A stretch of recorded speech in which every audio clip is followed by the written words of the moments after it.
ज्यादा खूबसूरत था। मेरे ससुर ने खुद को बहुत ज्यादा फिट रखा हुआ था। मेरे ससुर आर्मी से रिटायर्ड हो चुके थे। उनकी पर्सनैलिटी बहुत ही ज्यादा अच्छी थी। अब सारा दिन घर में रहते थे। मेरा बहुत दिल चाहता है कि मैं अपने ससुर के साथ दोस्ती कर लूं, लेकिन मेरा ससुर सलाम दुआ से ज्यादा मुझे नहीं बुलाते थे। मैं हर तरह से कोशिश कर रही थी कि वो मेरी तरफ देखे, लेकिन उन्होंने कभी मुझे गंदी नजर से नहीं देखा था। मुझे हैरानगी होती थी कि एक मर्द होकर उनकी नजर कभी मुझ पर नहीं पड़ी। दिन ब दिन अपने ससुर के लिए मेरी मोहब्बत बढ़ती जा रही थी। पता नहीं मेरे ससुर में ऐसा क्या था कि मैं उनकी तरफ खींची चली जा रही थी। मैं अपने ससुर से बहुत मोहब्बत करने लगी थी, लेकिन मैं उनसे कहने से डरती थी। वो ज्यादा गुस्से वाले लगते तो नहीं थे, लेकिन फिर भी मुझे उनसे बहुत डर लगता था। फिर एक दिन मुझे अपने ससुर से बात करने का मौका मिल गया। मेरे शोहर अपने काम पर जा चुके थे। मेरी सास भी बाजार को सामान लेने चली गई थी। अब मैं और मेरे ससुर घर में अकेले थे। मेरा ससुर अपने कमरे में अकेला लेटा हुआ था। मैं जल्दी से टाइम जाया किए बगैर अपने कमरे से निकली और अपने ससुर के कमरे की तरफ चल दी। मेरा ससुर कोई फिल्म देख रहा था। टीवी की आवाज कमरे से बाहर आ रही थी। जैसे ही मैं ससुर के कमरे में पहुंची, मैंने दरवाजे पर जोर जोर से दस्तक दी। मुझे ऐसा लग रहा था जैसे दरवाजे के अंदर से कुंडी लगी हो। कुछ देर के बाद मेरे ससुर ने दरवाजा खोल दिया और मुझे देखकर हैरान रह गई। मुझे देखकर मुस्कुराने लगे और कहने लगे, बाहर क्यों खड़ी हो बेटा, अंदर आ जाओ। मैं भी उनकी तरफ देखकर मुस्कुराने लगी और पीछे पीछे उनके कमरे में चली गई। पहले की तरह आज भी मेरा ससुर बहुत ज्यादा खूबसूरत लग रहा था। मैं बार बार अपने ससुर को देखने की कोशिश कर रही थी। मेरे ससुर ने कमरे का दरवाजा फिर से बंद कर दिया था और वो टीवी देखने में मसरूफ हो गए। मैं भी एक सोफे पर बैठ गई। काफी देर खामोश रहने के बाद ससुर मुझसे कहने लगा, बताओ क्या बात है, तुम मुझे कुछ परेशान लग रही हो। पहले तो मैं कुछ देर खामोश रही, फिर मैं अपने ससुर से कहने लगी, मुझे आपसे जरूरी बात करनी है। मेरे ससुर उठकर बैठ गए और मेरी बात को गौर से सुनने लगे। उन्होंने रिमोट उठाया और टीवी को बंद कर दिया। अब मेरे ससुर की शायद तवज्जो मुझ पर थी। मेरा ससुर बहुत हैरान हो रहे थे। ऐसी कौन सी बात है जिसकी वजह से मैं उनके कमरे में आ गई। पहले तो मैं ऐसी बात करने से घबरा रही थी, लेकिन फिर मैंने अपने ससुर को सब कुछ सच सच बताना शुरू कर दिया। वो मेरी बातों को बहुत दिलचस्पी के साथ सुन रहे थे। मैंने उन्हें बताया, मेरा शोहर मुझे ठीक से वक्त नहीं देता और ना ही मेरी ख्वाहिशात को पूरा करता है। ऐसी ख्वाहिश जो हर औरत शादी के बाद चाहती है। और रात को भी मेरे साथ कुछ नहीं करता। जैसे ही काम से आता है आकर सो जाता है। मैं इस तरह से उसके साथ जिंदगी बसर नहीं कर सकती। मेरे अंदर की आग को उसने कभी नहीं दबाया और वो मेरी जरूरियात को भी ठीक तरह से पूरा नहीं करता। उसे मेरी बिल्कुल भी परवाह नहीं है। उसे मेरी खुशी से कोई मतलब नहीं। मुझे मेरा शोहर बिल्कुल ठीक नहीं लगता और ना ही वो मेरे साथ इज़्दिवाजी ताल्लुकात ठीक तरह से निभा रहा है। कभी कभार तो मुझे ऐसा लगता है जैसे वो शादी के काबिल ही नहीं था। मेरा ससुर मेरी बातों को बहुत गौर से सुन रहा था। मुझे पता ही नहीं चला मैं बहुत ज्यादा बोल रही थी। मेरा ससुर मेरी तरफ बहुत प्यार भरे अंदाज से देख रहा था। वो मेरी ऐसी बातें सुन रहा था और बहुत ज्यादा हैरान हो रहा था। उसे अपने बेटे की इन हरकतों पर बहुत शर्म आ रही थी। मेरा ससुर मेरी तरफ प्यार से देखने लगा और फिर वो मुझे कहने लगा, मुझे तो इस बात के बारे में बिल्कुल अंदाजा नहीं था और ना ही मुझे कभी किसी ने बताया था। तुमने भी तो पहले कभी इस बारे में जिक्र नहीं किया था। तुम्हारी सास ने भी कभी मुझे इसके बारे में नहीं बताया था। आज पहली मर्तबा मैं ये बात तुमसे सुन रहा हूँ। मैं भी इन हालात से थक गई थी, इसलिए मैंने अपने ससुर को सब कुछ बता दिया। मैंने ये भी बताया कि मेरे शोहर ने कभी मेरे साथ कुछ नहीं किया। मसला सिर्फ इस बात का नहीं था कि वो मेरी ख्वाहिश पूरी नहीं कर सकता। मसला तो ये था, जब मैं उससे अपनी ख्वाहिश को पूरा करने का कहती तो मुझे आगे से बहुत ज्यादा डांटता था। कभी कभार तो मेरे ऊपर हाथ भी उठा देता था। मेरी ऐसी बातें सुनते ही मेरे ससुर को मुझ पर तरस आने लगा। उन्होंने बहुत प्यार से मेरे सर पर हाथ फेरा और कहने लगे, तुम परेशान मत हो। फिर उन्होंने मुझे अपने गले से लगा लिया। आज पहली मर्तबा मुझे बहुत खुशी हो रही थी। मेरा ससुर मुझसे इतना ज्यादा प्यार कर रहा था। अपने ससुर को बहुत प्यार भरी नजरों से देख रही थी। अभी मैं उनकी तरफ देख ही रही थी कि मेरा ससुर मुझसे कहने लगा, मैं अभी इसी बात का कोई ना कोई हल निकाल देता हूँ। मैं अपने ससुर की बात सोचने लगी और फिर उनसे पूछने लगी, आप इस बात का क्या हल निकालेंगे? पता नहीं आप इस बात का हल कब निकालेंगे। मैं और मजीद बर्दाश्त नहीं कर सकती। अगर वो मेरी ख्वाहिश को पूरा नहीं कर सकता तो उससे कहिए कि मुझे तलाक दे दे। मैं किसी और के साथ शादी कर लूंगी। मेरा ससुर मुझसे कहने लगा, देखो बेटा ऐसी बातें नहीं करते। फिर वो कुछ देर सोचने लगे। काफी देर सोचने के बाद वो मुझसे कहने लगे, देखो बेटा मेरे पास एक ही हल है इस बात का जिससे तुम्हारी हर जरूरत पूरी हो सकती है और मैं तुम्हारी हर ख्वाहिश को पूरा कर सकता हूँ। मैं बरसों से प्यासी थी और यही चाहती थी कि कोई मजीद जरूरियात को पूरा करे। मैंने अपने ससुर से कहा कि ठीक है, अगर आप मेरी जरूरियात और ख्वाहिशात को पूरा कर सकते हैं तो ठीक है, आप कर दें, मुझे इस बात से कोई एतराज नहीं होगा। मेरे ससुर इस बात पर बहुत ज्यादा खुश हो गए, मेरे दोनों हाथों को अपने हाथों में थाम लिया और कहने लगे, तुम्हें परेशान होने की बिल्कुल जरूरत नहीं, मैं हूं ना तुम्हारी हर ख्वाहिश पूरी करने के लिए। मैं बरसों से ही अपने ससुर से दोस्ती करना चाहती थी और मैं आज अपने मकसद में बिल्कुल कामयाब हो चुकी थी। मेरे ससुर मुझसे कहने लगे, देखो ये बात बहुत ज्यादा बुरी है, इस बात के बारे में तुम कभी किसी से जिक्र मत करना और बात तुम्हारे और मेरे दरमियान रहनी चाहिए, वरना तुम्हें और मुझे बहुत ज्यादा जिल्लत का सामना करना पड़ेगा। मैंने अपने ससुर से वादा किया कि मैं ये बात किसी से कभी नहीं कहूंगी और ना ही इस बात के बारे में मैं किसी को कुछ पता चलने दूंगी। मेरे ससुर को मुझ पर एतमाद हो चुका था, वो मुझ पर एकदम से टूट पड़े, ऐसा लग रहा था जैसे वो भी बरसों के प्यासे हैं। मुझे अपने ससुर पर बिल्कुल यकीन नहीं आ रहा था कि वो इस उम्र में भी इतना अच्छा काम कर सकेंगे। मेरे ससुर मेरी हर तरह से ख्वाहिशात को पूरा कर रहे थे, वो मेरी मर्जी के मुताबिक सब कुछ कर रहे थे, जैसे मैं कहती वो वैसे ही करते जा रहे थे। मेरे ससुर ने आखिरी दम तक मेरा साथ दिया, यहाँ तक कि अब मेरी हर ख्वाहिश पूरी हो चुकी थी। मेरे ससुर ने मेरी सोच से बढ़कर सब काम कर दिया था। मैं अपने ससुर से कह रही थी, बस मुझे अब और नहीं चाहिए। मेरे ससुर ने भी बिल्कुल जिद नहीं की और कहा, ठीक है, अगर तुम कहती हो तो मैं बस कर देता हूँ। मुझे बहुत ज्यादा खुशी मिल चुकी थी, जिंदगी में पहली बार मैं आज बहुत ज्यादा खुश थी, मुझे बहुत ज्यादा सुकून मिल गया था। मैंने अपने ससुर का बहुत ज्यादा शुक्रिया अदा किया। आज मैं अपने ससुर की वजह से बहुत ज्यादा खुश थी। मेरे ससुर भी मेरे साथ बहुत ज्यादा फ्रैंक हो चुके थे। अब जब कभी भी मुझे किसी भी चीज की जरूरत होती, मैं अपने ससुर के कमरे में चली जाती थी और वो मेरी हर ख्वाहिश और जरूरियात को पूरा कर दिया करते थे। मेरी सारी परेशानियां अब मुझसे बहुत ज्यादा दूर जा चुकी थी। मेरा शोहर मुझे इतनी ज्यादा खुश देखकर बहुत ज्यादा हैरान होने लगा था, उसको शक होने लगा था और उसने मेरा बाहर निकलना बंद कर दिया था। लेकिन उसे क्या पता था, मेरी हर ख्वाहिशात और मेरी जरूरियात घर में ही पूरी हो जाती थी। अब मैं बहुत ज्यादा खुशी से जिंदगी गुजारने लगी थी। उस दिन रात के 12 बज रहे थे, मेरा शोहर कहीं बाहर गया हुआ था। मुझे कमरे में अकेले नींद नहीं आ रही थी, क्योंकि एक तो मैं अकेली थी, ऊपर से मेरे दिमाग में मेरे ससुर और सास के अजीब कारनामे घूम रहे थे। मैंने सोचा, चलो ससुर जी के कमरे की तरफ चल के देखते हैं, देखती हूँ आज भी वो वही सब कर रही हैं या फिर सो गए हैं। मैं दबे पांव ससुर जी के कमरे की तरफ आ गई। तब मैंने जो सुना तो मुझे यकीन नहीं हुआ। मेरे ससुर जी के कमरे से मेरी सास की मदहोश करने वाली सिसकियां मुझे साफ साफ सुनाई दे रही थी।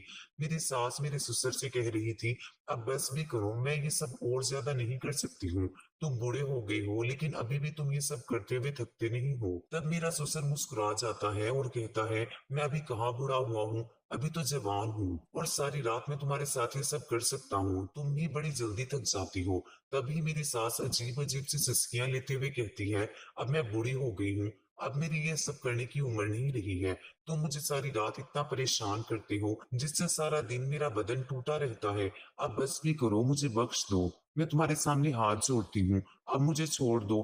तभी मेरा ससुर कहता है, थोड़ी देर और कर लो, फिर बाद में दूसरी पोजीशन में ये सब करते हैं। मेरे सास ससुर की ये सब बातें सुनकर मेरे दिल में कुछ कुछ होने लगा था, लेकिन मैं बदनसीब थी क्योंकि मेरे शोहर की मर्दाना ताकत बहुत कमजोर थी। कभी भी वो मुझे वो सुख नहीं दे पाया जो सुख मेरे ससुर बुढ़ापे में मेरी सास को दिया करते थे। जिस तरह बुढ़ापे में मेरे ससुर मेरी सास की चीखें निकलवाते थे, लेकिन जब मेरे शोहर मुझसे प्यार करते थे तब मेरी तो सिसकियां भी नहीं निकलती थी, वो जल्दी ही फ्री होकर सो जाते थे और मेरी प्यास जो की तू अधूरी की अधूरी ही रह जाती थी।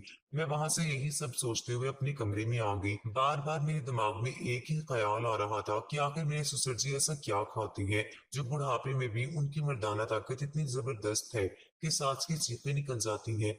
मैं ससुर जी के उस राज को जानना चाहती थी, इसलिए मैंने सोच लिया था, अब की बार किसी तरह मैं रात को उनके कमरे में चली जाऊंगी और छुपकर सास ससुर के ये कारनामे देखूंगी। लेकिन मुझे क्या पता था, मेरी ही शामत आने वाली थी। तभी अचानक से मेरे कमरे का दरवाजा खुलता है और एक अनजान शख्स मेरे कमरे में घुस जाता है और मुझे वो दबोच लेता है। उसने यह सब इतनी जल्दी से किया था कि मुझे संभलने का मौका ही नहीं मिला था और फिर वो आदमी मेरे साथ जबरदस्ती करने लगा। काफी देर उसने मेरे साथ जबरदस्ती की और मेरे साथ जबरदस्ती करके मुझे बदहवास हालत में छोड़कर वो चला गया था। रात के अंधेरे में वो मुझे बर्बाद करके जा चुका था। मैं रोती रही और उसी हालत में बिस्तर पर पड़ी रही। कुछ पल बाद भी मुझे होश आया, मैंने खुद को संभाला और फौरन भागकर बाथरूम में चली आई और खुद को रगड़ रगड़ के साफ करने लगी। पता नहीं वो कौन आदमी था जिसने मेरे अकेलेपन का फायदा उठाया था और जिसका चेहरा मैं देख भी नहीं पाई थी। वो लगातार मुझे इस्तेमाल कर रहा था और काफी देर तक उसने मुझे इस्तेमाल किया था, लेकिन उसके बारे में मैं किसी से भी कुछ कह भी नहीं सकती थी। काफी देर अपने बदन को साफ करने के बाद मैं बाथरूम से बाहर आ गई। 2-3 दिन तो मेरे ऐसे ही गुजर गए। आज फिर से मेरे शोहर काम के सिलसिले में बाहर गए हुए थे और रात को मैं अकेली थी। आज मैंने सोच लिया था कि कुछ भी हो जाए मैं हर हाल में ससुर जी का राज जान कर ही रहूंगी और सास ससुर के कमरे में आने से पहले मैं उनके कमरे में चली जाऊंगी। काफी देर इंतजार करने के बाद मेरे सास ससुर कमरे में आए और फिर मेरे सास ससुर वो सब करने लग गए। काफी देर उनको मैं वो सब करते हुए देख रही थी। अब मुझसे रहा नहीं गया तो मैं ससुर जी के सामने आ गई। तब मेरे ससुर ने कहा, बहू तुम यहाँ, अगर तुम यहाँ आ ही गई हो तो तुम भी हमारे साथ मिल जाओ और जो हम कर रही हैं वो तुम भी करो। देखना तुम्हें बहुत मजा आएगा। तुम्हारी सास बहुत जल्दी थक जाती है, तुम अभी जवान हो और खूबसूरत भी। तुम्हारे साथ ये सब करने में मुझे भी मजा आएगा। मैं ससुर जी को मना नहीं कर सकी और फिर मेरे ससुर जी ने मेरे साथ, मुझे ससुराल में आए हुए 7 दिन हो गए थे और मुझे अपने शोहर की रूटीन का अच्छे से अंदाजा हो गया था कि वो क्या खाते पीते हैं। मेरे शोहर रोजाना रात को मिल्क शेक पीना पसंद करते थे, पर मैं बहुत भुलक्कड़ थी इसलिए अक्सर छोटी छोटी बातों को मैं भूल जाया करती थी। कुछ बातों को तो मैं सर पर सवार कर लिया करती थी और घंटों उनके बारे में सोचती रहती थी। 3-4 दिन से मेरे शोहर मुझे इस बात को याद करवा रहे थे कि रोजाना रात को मुझे मिल्क शेक पीने की आदत है, इसलिए तुम बिना कहे रोज रात को मेरे लिए मिल्क शेक का गिलास कमरे में ले आया करो। रोज रोज तुम्हें मुझे याद दिलाना ना पड़े। आज फिर मैं उनकी उस बात को भूल गई थी और जब वो कमरे में आकर मेरे पास खड़े हुए तो उन्होंने मुझसे गुस्से से यही बात पूछी थी कि मिल्क शेक का गिलास कहाँ है। मैं एकदम से हड़बड़ा गई और फौरन अपनी जगह से उठकर जब किचन में आई तो मेरी सास अपने कमरे में जा चुकी थी। जब मैं मिल्क शेक करके वापस आ रही थी तो ये देखकर सहम गई क्योंकि मेरे ससुर के कमरे से मेरी सास की मदहोश कर देने वाली सिसकियों की आवाजें आ रही थी। मेरी सास बार बार एक ही बात कही जा रही थी कि अब बस भी करो, मैं थक गई हूँ, अब मुझ में हिम्मत नहीं है, तुम तो बहुत ताकतवर हो मगर मैं कमजोर हूँ। तभी मेरे ससुर की गुस्से भरी आवाज सुनाई दी। मेरे ससुर बोल रहे थे कि इसमें थकने वाली कौन सी बात है, अभी से तुम थक गई हो, चलो जल्दी से फिर से शुरू हो जाओ, इधर आ जाओ मेरे पास, अब की बार दूसरे तरीके से करते हैं, देखना इस बार बहुत मजा आएगा। ये सब सुनकर मैं हक्का बक्का होकर अपने कमरे में आ गई और जब मैं सोने के लिए लेटी तो मेरे जहन में यही बात गूंज रही थी कि मेरे ससुर तो देखने में हड्डी का ढांचा लगते हैं, मगर मैं नहीं जानती थी कि वो इस कदर ताकतवर थे कि इस उम्र में भी उन्होंने मेरी सास की चीखें निकाल दी थी। मैं भी ऐसा ही शोहर चाहती थी मगर मेरा शोहर तो बहुत जल्दी थक जाता था। मैं उससे बारे में सोचते सोचते सो गई थी। सुबह जब मेरी आंख खुली तो मेरी सास रोज की तरह घर के काम काज कर रही थी और उनका मिजाज बिल्कुल सादा लग रहा था। उन्हें देखकर लगता ही नहीं था कि वो पूरी रात वो सब कर रही थी। आज दिन को जब मेरे ससुर घर में आए तो फौरन ही ससुर जी ने मेरी सास को कमरे में बुला लिया था। मैं अब खाना बना चुकी थी। मैं अपनी सास को खाने के लिए बुलाने के लिए उनके कमरे के पास गई तो जैसे ही मैं दरवाजे के पास पहुंची तो ये देखकर मैं हक्का बक्का रह गई थी कि रात वाला मंजर फिर से मेरी सास उसी की बात तकरार किए जा रही थी कि मैं थक गई हूँ, अब बस भी करो और मुझ पर थोड़ा रहम करो, अब इस उम्र में मुझ में हिम्मत नहीं है, अब मैं ये सब कुछ सह नहीं सकती हूँ। और मैं हैरान परेशान से वापस आ गई थी और किचन में वापस आने के बाद मैं यही सोच रही थी कि आखिर मेरे ससुर ऐसा क्या खाते थे जो इस कदर ताकतवर थे। आधे घंटे के बाद मैं दोबारा से उनके कमरे में गई और दोबारा से वही सब आवाजें आ रही थी। अब तो मेरे पसीने छूट गए थे और मैं ये सब सोचने पर मजबूर हो गई थी कि ना जाने ऐसी कौन सी चीज का वो इस्तेमाल करते हैं जिसकी वजह से वो इतनी देर तक एक ही काम किए जा रहे थे और उन्हें थकने का एहसास तक भी नहीं हो रहा था। अब मैं दिल ही दिल में ये जानना चाहती थी कि मेरी सासों ने ऐसा क्या देती है कि वो इतनी देर तक थकती नहीं थी। मैं ये सब सोच ही रही थी। 20 मिनट के बाद मेरी सास खुद ही कमरे से बाहर आ गई थी। कमरे से बाहर आने के बाद उनका चेहरा नॉर्मल था पर वो पूरी पसीने में भीगी हुई थी। मगर मेरी सास ने अपने दोनों हाथ अपनी कमर पर रखे हुए थे और कह रही थी कि ये कमर का दर्द भी ना जाने कब मेरी जान छोड़ेगा। उनकी ये बात सुनकर मैंने बड़ी मुश्किल से अपनी मुस्कुराहट रोकी थी। मैं उन्हें कुछ कहते कहते रुक गई थी। अब मैं ये जानना चाहती थी कि मेरी सास मेरे ससुर जी को ऐसा क्या खिलाती थी जो उनकी ताकत इस हद तक बढ़ गई थी। उन पर नजर रखने के बावजूद भी मैं उस चीज तक नहीं पहुंच सकी थी क्योंकि मेरा सारा ध्यान हर वक्त उनकी तरफ ही होता था। मेरे शोहर अपने बाप से बहुत अलग थे। बहुत जल्दी थक जाते थे, सोने के लिए लेट जाते थे और अक्सर मैं आधी रात तक जागती रहती थी। हर बार मैं प्यासी ही रह जाती थी, इसलिए मैं अपने शोहर के प्यार के लिए तरसती रहती थी। तभी मेरा ध्यान अपने सास ससुर के कमरे की तरफ चला जाता था कि एक वो भी तो थे जो इस बुढ़ापे में भी जिंदगी के भरपूर मजे ले रहे थे। मेरे शोहर आज की रात भी मेरे हिसाब से जल्दी सो गए थे, मगर मेरे जज्बात बुरी तरह से मचल रहे थे। मेरी ख्वाहिशें अभी भी अधूरी थी। मैं अपने शोहर की तरफ से उदास होकर सोच रही थी कि काश मेरे शोहर भी मेरे ससुर की तरह ताकतवर मर्द होते, तो आज मैं भी जिंदगी को भरपूर तरीके से जी रही होती। तब मेरे जहन में मेरी सास की आवाजें आने लगी तो मेरा रोम रोम खिल उठता। जब वो ससुर जी को कहती थी कि अब बस भी कर दो, अब छोड़ भी दो, मेरी बस हो गई है, और ये बात याद आते ही मेरे दिल के सागर में जोर जोर से लहरें उठने लग जाती थी। तभी मेरे दिमाग में ये ख्याल आया कि क्यों ना मैं उनके कमरे में झांक कर देखूं कि वो दोनों ऐसा क्या करते हैं और मेरे ससुर ऐसा क्या खाते हैं जो उनकी ताकत तूफान तक पहुंची हुई है। अपनी सास की निगरानी करने पर मुझे कुछ भी नहीं मिला था। तब मैं सोचती थी कि यकीनन वो चीज उन्होंने अपने कमरे में छुपा कर रखी होगी और मैं वो चीज देखना चाहती थी। उस वक्त मेरा दिल उन दोनों को देखने के लिए मचलने लगा था कि वो दोनों क्या कर रही होंगी। तभी मैं अपनी जगह से उठी और सास ससुर के कमरे की बाहर आ गई। उनके कमरे की लाइट अभी भी चल रही थी। इसका मतलब था कि वो दोनों अभी तक जाग रहे थे।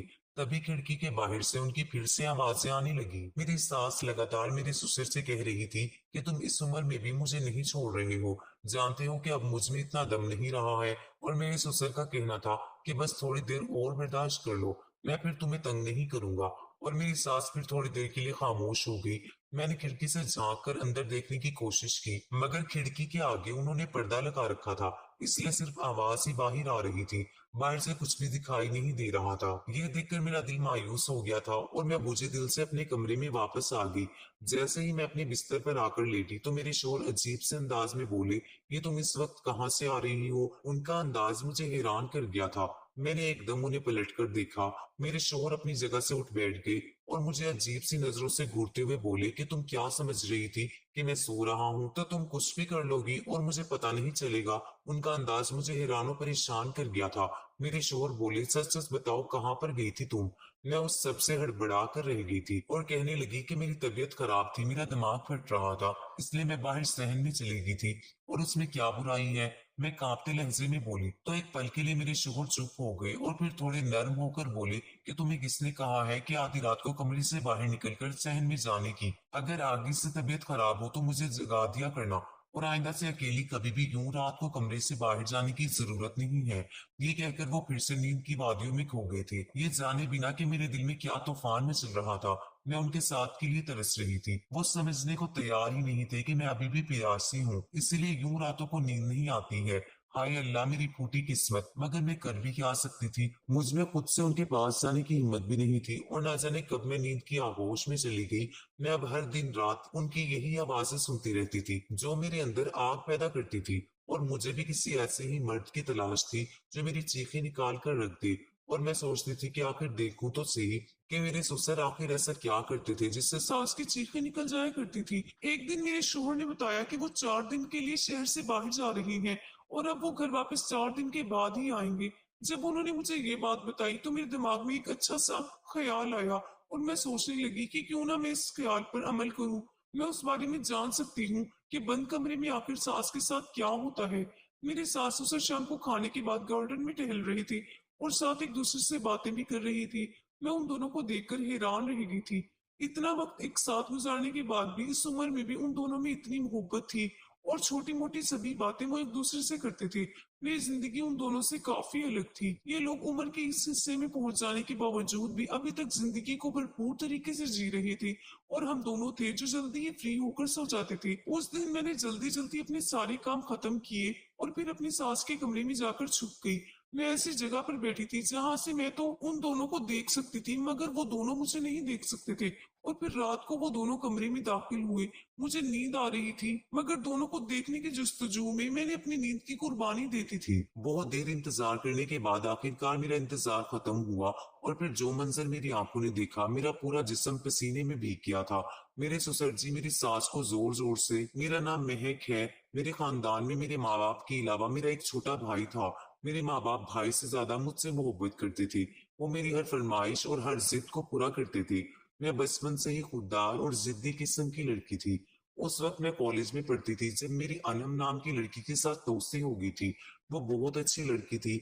वो मुझसे बहुत प्यार करती थी। मुझे उसकी सबसे अच्छी बात ये लगती थी कि वो अच्छी शख्सियत की मालिक थी, और जब वो मेरे हुस्न की खूबसूरती की तारीफ करती तो ये देखकर मैं खुशी से झूम उठती थी। कॉलेज में तरह तरह की लड़के लड़कियां थी, और हमें बहुत से नजारे देखने को मिलते थे, जिनमें कुछ ऐसे भी होते थे जो मुझको नजरें चुराने पे मजबूर कर देते थे। ज्यादातर लड़कियों के बॉयफ्रेंड्स होते थे, और जब वो लड़कियां अपने बॉयफ्रेंड्स के साथ झाड़ियों के पीछे वो सब करती थी, एक दूसरे के हाथों में हाथ डालकर घूमती थी, तो ये देखकर मेरे जज्बात भी उभरने लगते थे। और मैं भी उन लड़कियों को देखकर दिल में सोचती थी कि देखने में तो वो लड़कियां बिल्कुल मामूली शक्ल और सूरत की थी, मगर उनके बॉयफ्रेंड्स उनसे कितनी मोहब्बत करते थे। मैं भी किसी से कम नहीं थी। मुझसे भी कई लड़कों ने अपने प्यार का इजहार किया था, मगर मैं किसी को भी घास नहीं डालती थी। मेरे माँ बाप ने मुझे बहुत ज्यादा लाड प्यार देने के बावजूद भी मुझे इन सब मामले में आजादी नहीं दी थी। उन्हें लड़कियों का लड़के से दोस्ती करना, बातचीत करना बहुत बुरा लगता था। हमारे मोहल्ले में ये बात आम थी, मगर उसके बावजूद भी मेरे माँ बाप ये सब देखकर गुस्सा करते थे। मेरी क्लास में एक लड़का था जो मुझ पर बुरी तरह से मरता था। वो मेरे आगे पीछे फिरता रहता था, मुझसे बात करने के बहाने ढूंढता फिरता था, मगर मैं उसकी शक्ल तक देखती नहीं थी। और मुझे ऐसे लोग बिल्कुल भी पसंद नहीं थे। इसलिए काफी दिनों से मुझे बुखार था, और जिस वजह से मैं कॉलेज भी नहीं जा रही थी। मेरी गैर मौजूदगी की वजह से परेशान होकर वो लड़का घर तक चला आया। तो ये बात मेरे माँ बाप को बहुत बुरी लगी थी। जब मैं ठीक होकर कॉलेज गई तो उस लड़के ने मुझे रोक लिया और अपने प्यार का इजहार करने लगा। वो मुझसे कहने लगा, महक मैं तुम्हें बहुत चाहता हूँ। जब मैंने उससे मना कर दिया तो उसने मेरा हाथ पकड़ लिया। उसका हाथ पकड़ना मुझे अच्छा नहीं लगा, और मैंने उसे एक कसकर थप्पड़ मार दिया, और मैं वहां से घर को आ गई। अब वो लड़का रोज मेरे घर के पास घूमता रहता था, मुझसे बात करने की कोशिश करता रहता था, पर मैं उससे बात नहीं करती थी। 2 दिन उसने बहुत जिद की कि बस एक बार मुझसे बात कर लो। उसने मुझे मिलने को बुलाया था। जब मैं वहां गई तो उसने फिर से मुझसे अपने प्यार का इजहार किया। मैं उसे मना करती रही, पर मेरी बदकिस्मती थी कि उस पार्क में मेरे बाबा भी थे। जब पापा ने मुझे इस हालत में देखा तो वो खिला गए, और मेरे पास आकर उस लड़के को मारने लगे, और मुझे अपने घर ले आए। घर आकर पापा ने मुझे भी थप्पड़ मारे थे, और मेरी पढ़ाई छुड़वाकर मेरी शादी कर दी। और आज मैं सास के कमरे में राज जानने के लिए छुपी हुई थी, और सोच रही थी कि मेरे ससुर अपनी बीवी से प्यार जताते हैं और उन्हें बहुत खुश रखते हैं, जबकि मेरे शोहर इस हद तक मुझे खुश नहीं कर पाते थे। इसलिए मैं ये राज जानना चाहती थी कि आखिर वो ऐसी कौन सी चीज का इस्तेमाल करते थे जिसकी वजह से उनकी ताकत इतनी बढ़ गई थी और सास की चीखें निकल जाती हैं। मैं चाहती थी कि मैं भी अपने शोहर से वही चीज इस्तेमाल करवाऊं, और फिर मेरे शोहर भी मेरी चीखें निकाल दें। मेरे ससुर किस चीज का इस्तेमाल करते थे, यही देखने के लिए उस दिन मैं उनके कमरे में छुप गई थी, और जो कुछ मैंने देखा था वो मुझे हैरान परेशान कर गया था। कितनी देर तक मैं बालकनी से उन दोनों को वो सब करते देख रही, और फिर बेखुदी के आलम में मैं अपनी जगह से उठ खड़ी हुई, और फिर उन दोनों के साथ मिलकर वो सब करने लगी थी। पहले तो उन दोनों ने मुझे हैरत की नजर से देखा। उन्हें यकीन नहीं आ रहा था कि इस वक्त मैं उनके कमरे में कैसे और क्यों मौजूद थी, लेकिन पता नहीं वो कहाँ चले गए थे, जबकि वो आदमी मुझे बर्बाद करके जा चुका था। मैं रोती रही और उसी हालत में बिस्तर पर पड़ी रही। मेरा जिस्म थर थर कांप रहा था। कुछ पल बाद मुझे होश आया तो मैं भागकर बाथरूम में बंद हो गई और खुद को रगड़ रगड़ के साफ करने लगी। न जाने वो कौन सा आदमी था जिसका चेहरा मैं देख नहीं पाई थी, और वो लगातार मुझे इस्तेमाल कर रहा था।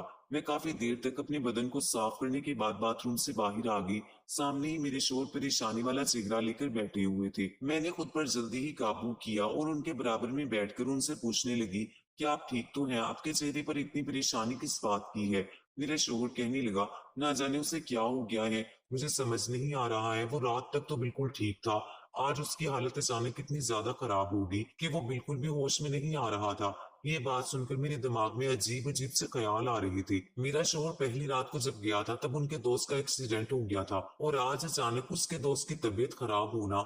मुझे उन सब चीजों के पीछे एक ही आदमी का हाथ लग रहा था, और वो वही आदमी था जो मेरी शोहर की गैर मौजूदगी में मेरे पास आता था। मैं बिल्कुल खामोश थी। वो मेरी तरफ देखकर कहने लगा, अगर माँ बाप की याद ज्यादा आ रही है तो मैं तुम्हें घर ले चलता हूँ। लेकिन मैंने सर नाम ही हिला दिया था और आंखें बंद करके अपना सर अपने शोहर के कंधे पर रख दिया। मेरा दिल बहुत बुरी तरह से रो रहा था। मुझे अपने आप पर बहुत तरस आ रहा था कि मैं कहाँ फंस गई हूँ। शादी से पहले मेरी जिंदगी कितनी अच्छी थी, और अब मेरी जिंदगी तबाह हो गई थी। काफी दिन हो गए थे मुझे अपने माँ बाप से भी मिले हुए। मुझे उनकी बहुत ज्यादा याद आती थी, अपनी सहेलियों की, अपने घर की, सब कुछ मुझे बहुत याद आता था। मुझे अपने शोहर की बाहों में इतना सुकून मिला जैसे मैं तमाम परेशानियों और बोझ से आजाद हो चुकी थी। अगले दिन भी मेरे शोहर घर पर नहीं थे और फिर से मेरा इरादा हुआ कि मैं अपने सास ससुर के कमरे में रात गुजारूं। शायद मेरी सास को इस बात का अंदाजा हो गया था, तभी वो मुझे गुस्से से कहने लगी कि अगर आज रात तुम हमारे कमरे में आई तो मुझसे बुरा कोई नहीं होगा। मैं अपनी सास को लेकर परेशान हो गई। मैंने कहा, माँ जी, आपको आखिर किस बात पर एतराज है, जबकि ससुर जी को और मुझे इस बात पर कोई एतराज नहीं है। तो आप मुझे ससुर जी के साथ वो काम करने से क्यों रोक रही हो? उसी दौरान मेरे ससुर भी वहां पर आ गए और जब हम दोनों को बात करते देखा तो वो हमारे पास आकर खड़े हो गए और सवालिया नजरों से मेरी तरफ देखने लगे। तब मैंने उन्हें दबे लफ्जों में कहा कि माँ जी, मुझे रात को आपके कमरे में आने से मना कर रही हैं। यह सुनते ही मेरे ससुर जी को बहुत गुस्सा आया और वो सुर्ख लाल आंखों के साथ सास को देखते हुए बोले कि तुम्हें बहू को मना नहीं करना चाहिए। उसका भी मुझ पर इतना ही हक है जितना कि तुम लोगों का मुझ पर, और तुम उसे मना कर रही हो। जो काम तुम खुद नहीं कर सकती तुम इसे तो करने दे सकती हो ना। उसके जाने के बाद मेरी सास कहने लगी कि अगर तुम आज हमारे कमरे में आई तो मैं तुम्हारे शोहर को तुम्हारे खिलाफ भड़का दूंगी। यह सुनकर मैं परेशान हो गई। अगर वो मेरे शोहर को मेरे खिलाफ भड़का देंगी तो वो मुझ पर गुस्सा करेंगे और उनका गुस्सा बर्दाश्त करना मेरे लिए फिर नामुमकिन था। मुझे अंदाजा था कि मेरे शोहर एक शक्की मिजाज के इंसान थे। उनके जहन में जब कोई बात आ जाती थी तो उसको निकालना आसान नहीं होता है। मुझे आज भी वो दिन याद था जब शुरुआत के दिनों में मैं एक बार कमरे से बाहर चली गई थी तो वो मुझे किस कदर गुस्से से बोले थे। उनकी आंखों में शक देखकर मैं डर गई थी और अगर मेरी सास ने भी उन्हें कुछ ऐसा वैसा कह दिया तो मैं फिर कुछ भी नहीं कर सकती थी। वो तो अपनी माँ की ही बात सुनेंगे, उन्हें ही वो सच्चा करार देंगे। तभी मैंने सोच लिया कि मैं अपनी सास की बात मानूंगी, उनके साथ मिलकर रहूंगी, उन्हें गुस्सा नहीं दिलवाऊंगी, जिससे वो मेरे शोर को मेरे खिलाफ करने की कोशिश न करे। यह सोचकर मैं खाना खाने के बाद जल्दी ही अपने कमरे में आकर लेट गई। मेरा दिल बहुत चाह रहा था कि मैं ससुर के कमरे में जाऊं और उनके साथ वो सब करूं। जैसा मैंने कल सुकून हासिल किया था वैसा ही सुकून मैं आज भी हासिल करना चाहती थी। मगर फिर जब मुझे अपनी सास का रवैया याद आया तो मैं डर गई और मैं अपने मन को मारकर जैसे ही सोने लगी तभी दरवाजे पर दस्तक हुई। मैंने दरवाजा खोला तो सामने मेरे ससुर खड़े थे। वो मुझे हैरान नजरों से देखते हुए बोले कि तुम आज मेरे कमरे में आने वाली थी ना, अभी तक तुम आई क्यों नहीं? उनकी बात सुनकर मैं सोच में पड़ गई और कहने लगी कि बस आज मेरी तबीयत ठीक नहीं है। मेरे ससुर मुझे कुछ देर खामोश मेरी नजरों से देखते रहे, फिर कहने लगे कि मैं जानता हूँ कि तुम क्यों इनकार कर रही हो। मैंने उनके चेहरे की तरफ सवालिया नजरों से देखा तो वो कहने लगी कि तुम शायद अपनी सास की वजह से ये सब कह रही हो, तुम अपनी सास के डर की वजह से मना कर रही हो ना। फिक्र मत करो, वो तुम्हें कुछ भी नहीं कहेंगी। मैंने उसे समझा लिया है। अब तुम जल्दी से आओ, मैं तुम्हारा इंतजार कर रहा हूँ। उनकी बात सुनकर मैं बहुत खुश हुई। सुकून की एक लहर मेरे वजूद में फिर से उतर गई थी। तभी मैं फिर उनके कमरे में आ गई और वो दोनों वही काम कर रहे थे जो काम मैं भी करना चाहती थी। मैं भी फिर उनके साथ शामिल हो गई। आज तो मेरी सास कल से भी ज्यादा जल्दी थक गई थी।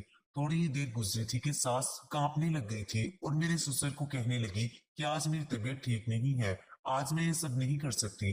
तभी मेरे ससुर कहने लगे कि तुम्हारे साथ मसला क्या है? दिन ब दिन तुम बहुत ही कम वक्त देने लगी हो और जल्दी ही तुम थक जाती हो। फौरन यहाँ पर आओ, और अब अगर तुम अपनी जगह से उठी तो मुझसे बुरा कोई नहीं होगा। और फिर मेरी सास हम दोनों के साथ शामिल हो गई। काफी देर तक हम उसी काम में बिजी रहे। कुछ देर बाद मेरी सास फिर से एक तरफ हो गई और कहने लगी कि अब मेरी बस हो गई है, अब मुझ में और हिम्मत नहीं है। उसके बाद हम दोनों ही वो काम करते रहे और फिर काफी देर के बाद जब मैं थक कर चूर हो गई तो मेरे ससुर खुद ही मुझे कहने लगे कि अब तुम भी चले जाओ, तुम बहुत थक गई हो। और जैसे ही मैं अपने बेड पर आकर लेटी तो नींद की वादियों में चली गई थी। मैं यही सोचते सोचते सो गई थी कि आज तो मुझे कल से ज्यादा सुकून हासिल हुआ है। आज मेरे शोहर को वापस आ जाना था। मैंने उनकी पसंद के रंग के कपड़े पहने हुए थे, अच्छा सा मेकअप किया और अच्छा सा परफ्यूम लगाकर उनके वापस आने का इंतजार करने लगी। तभी उनकी कॉल आई कि वो आज भी वापस नहीं आ सकते, आज भी वहीं पर रहेंगे। ये सुनकर मैं उदास हो गई थी। मैंने तो उनके लिए कितनी सारी तैयारियां की थी। आज रात के लिए मैंने क्या कुछ नहीं सोचा था। मेरे सारे अरमान मिट्टी में मिल गए थे। तभी अचानक से किसी के दरवाजे पर दस्तक हुई। जब मैंने दरवाजा खोला तो सामने मेरे ससुर खड़े थे। उनकी नजर मेरे ऊपर पड़ी तो वो अजीब अंदाज में मुझे देखते हुए कहने लगे, बहू, आज तुम बहुत खूबसूरत लग रही हो। उनके मुंह से अपनी तारीफ सुनकर मैं शर्मा गई। तभी वो कहने लगे, बहू, अब फौरन से कमरे में आ जाओ, मैं तुम्हारा इंतजार कर रहा हूँ। मैं उनके कमरे में आ गई और फिर से हम तीनों मिलकर वो सब करने लगे थे। अब मेरा दिल कर रहा था कि मैं रोज रोज ससुर जी के कमरे में ये काम करूं। अगले दिन मेरे शोहर भी घर वापस आ गए थे वो मुझे अपनी बेताबियां, अपनी मोहब्बत की कहानियां सुनाने लगे कि वो मेरे बगैर कितने बेचैन थे और मुझे कितना याद करते थे। उनकी बात सुनकर मैं भी बहुत खुश हो गई। आखिर उन्हें मेरा एहसास हो ही गया। उन्हें भी मेरी कमी महसूस होती थी। तभी मैंने उनके सीने पर अपना सर रख दिया और फिर सुकून की नींद सो गई। अब मैं रोज अपने शोर के सोने के बाद सास ससुर के कमरे में चली जाती थी और फिर आधी रात तक हम उसी काम को करते रहते थे। एक रात जब मैं ससुर के कमरे से अपने कमरे में वापस आई तो मेरे शोहर सख्त गुस्से में थे। मुझे कहने लगे कि मैंने तुम्हें मना किया था ना कि तुम रात को कमरे से बाहर मत जाया करो, मगर तुमने मेरी बात नहीं मानी। बताओ तुम कहाँ गई थी? मैं उनके पास बैठे हुए बोली कि मैं आपकी माँ जी के कमरे में थी। ये सुनकर वो हैरान रह गए और बोले कि तुम इस वक्त मेरी माँ के कमरे में क्या कर रही थी? वो शक की नजरों से मुझे देखने लगे। मैं कहने लगी कि उनके साथ मुझे काम था, इसीलिए गई थी। वो चुप हो गए। उन्होंने फिर उसके बाद कोई बात नहीं की थी। अब जब मैं हर दूसरे तीसरे दिन सुकून हासिल करने के लिए अपने सास ससुर के कमरे में जाने लगी, तो मेरे शोहर मुझसे ये बात पूछने लगे कि कौन सा काम करने जाती हो तुम माँ के पास? मैंने कुछ नहीं कहा और वहां से जाने लगी। तो मेरे शोहर ने मुझे खींच कर बेड पर धकेल दिया और गुस्से से बोलने लगे। अपने शोहर को मैं इतने गुस्से में देखकर डर गई थी और डर के मारे में बताने ही जा रही थी कि तभी दरवाजे पर दस्तक हुई। तो मेरे शोहर ने जाकर दरवाजा खोला। सामने ससुर जी थे। ससुर जी को मेरे शोहर से काम था, इसीलिए ससुर जी मेरे शोहर को लेकर कमरे से बाहर निकल गए। मेरे शोहर के जाने के बाद मैंने ठंडी आह भरी। जब एक रात मैं ससुर जी के कमरे में गई तो शायद मेरे शोहर सोए नहीं थे। वो मुझे तलाश करते हुए सास ससुर के कमरे में आ गए और वो सब करते देखकर वो बहुत हैरान हो गए। जब हमें रात के टाइम पर योगा करते देखा तो कहने लगे ये आप लोग क्या कर रहे हैं? तभी मेरी सास योगा को छोड़कर सोफे पर बैठते हुए बोली, काफी दिनों से तुम्हारे पापा हमसे योगा करवाते हैं। उनका कहना है कि सुबह के टाइम पे योगा करने से ज्यादा फायदा रात के टाइम योगा करने में होता है, क्योंकि सुबह के टाइम हमारा बदन सारी रात सोने की वजह से डीएक्टिवेट होता है और शाम को 7 बजे के बाद हमारा जिस्म एक्टिव रहता है। इसलिए रात के टाइम योगा करने से बहुत ज्यादा फायदा मिलता है। मैं तो जल्दी तक जाती हूँ, मगर तुम्हारी बीवी और तुम्हारे पापा तो कितनी देर तक इस काम को करते रहते हैं। न जाने ये दोनों क्यों नहीं थकते। ये देखकर मेरे शोहर ने मुझे मुस्कुराती हुई नजरों से देखा और कहने लगे कि हाँ, मेरी बीवी बहुत अच्छी है और कभी भी ये किसी खास काम को करते हुए नहीं थकती है। ये बात उन्होंने खुशी के अंदाज में कही थी।